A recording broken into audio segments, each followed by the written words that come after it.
La maladie de Huntington est une maladie complexe qui progresse sur une longue période de temps. Afin d'optimiser les soins et diminuer les impacts, il est important de s'entourer d'une bonne équipe qui soutiendra la personne atteinte, sa famille et ses aidants.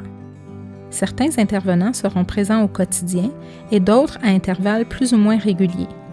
Voici une brève description des intervenants. Le neurologue. Le neurologue est un médecin spécialiste qui diagnostique et traite les maladies affectant le système nerveux. Certains neurologues sont spécialisés dans les troubles du mouvement et connaîtront davantage la maladie de Huntington et ses enjeux. Le neurologue peut confirmer si les symptômes physiques ont commencé ou non. Il peut évaluer la progression de la maladie et référer le patient à d'autres spécialistes pour améliorer les soins. Il peut aussi prescrire des médicaments qui peuvent réduire l'impact de certains symptômes et optimiser la qualité de vie. Bref, il coordonne les soins de la personne atteinte. S'il s'agit d'un neurologue faisant partie d'une clinique Huntington, il est fort possible qu'il participe à différents projets de recherche sur la maladie. Psychiatre. Le psychiatre est un médecin spécialisé dans le traitement des maladies mentales. Lorsque nécessaire, il peut prescrire des médicaments en même temps qu'une autre forme de traitement.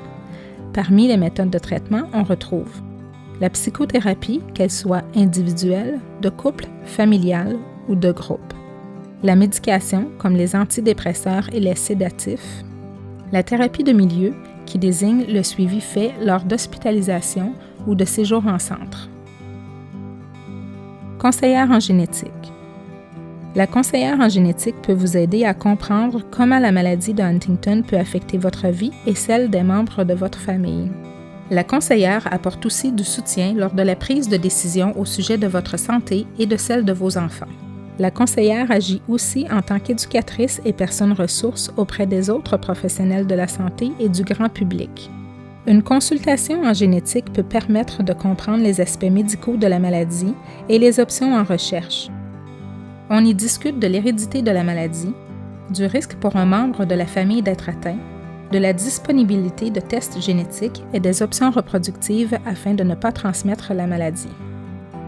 La conseillère en génétique peut aussi aider à comprendre les impacts de la maladie pour la personne atteinte et sa famille, diriger vers les ressources de soutien appropriées et identifier des stratégies afin de discuter avec d'autres membres de la famille tels que les frères et sœurs, le conjoint et les enfants.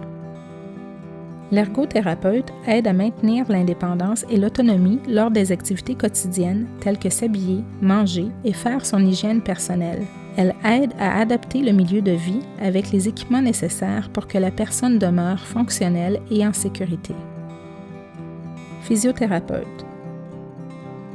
Le physiothérapeute traite les limites fonctionnelles causées par des blessures et des maladies. Il travaille avec le patient afin de maintenir les capacités de la personne atteinte et de prévenir ou retarder les complications associées à la maladie. Le type d'intervention et d'exercice est adapté aux besoins et au stade de la maladie. Nutritionniste.